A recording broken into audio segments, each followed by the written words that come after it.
Hello යාළුවනේ, ඉතින් ඔයාලට අද කියලා දෙන්න යන්නේ ෆොටෝෂොප් හරි කිසිම software එකක් පාවිච්චි කරන්නේ නැතුව ෆොටෝ එක බෑග්ග්‍රවුන්ඩ් එකක් ලේසියෙන්ම එක ක්ලික් එකකින් අයින් කරගන්න විදිය තමයි අද වීඩියෝ එකෙන් කතා කරන්න යන්නේ. අපි වැඩි කතාවක් නැතුව වීඩියෝ එකට යමු. ඉතින් ඔයාලා ඉස්සෙල්ලාම ඔයාලගේ Chrome එකට ගිහිල්ලා remove.bg කියලා සර්ච් කරගන්න. ඉතින් මේක දන්න කට්ටිය ඇති. ඉතින් නොදන්න අයට තමයි මම මේ වීඩියෝ එක අරගෙන ආවේ.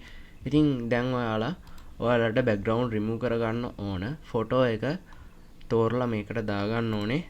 මම ඉතින් ෆොටෝ එකක් හොයාගන්නම් දැන්. මම මේ ෆොටෝ එක ගන්න. මේක මෙන්න මේ විදියට ඇදගෙන ගිහිල්ලා මේ උඩට අතාරින්න. ඊට පස්සේ ඔයාලට පේනවා මෙතන ඔරිජිනල් බෑග්ග්‍රවුන්ඩ් remove background කියලා දෙකක් තියෙනවා. ඉතින් මේ තියෙන්නේ ඔරිජිනල් ෆොටෝ එක සහ බෑග්ග්‍රවුන්ඩ් remove කරපු ෆොටෝ එක. ඉතින් ඔයාලට මෙතන ඩවුන්ලෝඩ් කරගන්න පුළුවන් මේ විදියට. ඉතින් මේ ඩවුන්ලෝඩ් HD එක ඩවුන්ලෝඩ් කරගන්න පුළුවන්. ඔයාලට ඒකට මේ වෙබ්සයිට් එකට sign up වෙන්න වෙනවා. ඉතින් sign up වෙන්න නැතුව මෙන්න මේ විදියට normal download කරගන්න පුළුවන්. ඉතින් මම download කරගත්ත ෆොටෝ එක මම ඔයාලට පෙන්නන්නම් දැන්. මේ තියෙන්නේ අපි download කරගත්ත. දැන් download කරගත්ත image එක. ඉතින් ඔන්න ඔය විදියට තමයි වීඩියෝ එක ඉවර වෙන්නේ. මම හිතනවා ඔයාලට මේ වීඩියෝ එක ගොඩක් උඩ වෙන්න ඇති කියලා. ඉතින් මම මේ වීඩියෝ එක මෙතන ඉවර කරනවා. ඔයාලට සුබ දවසක්.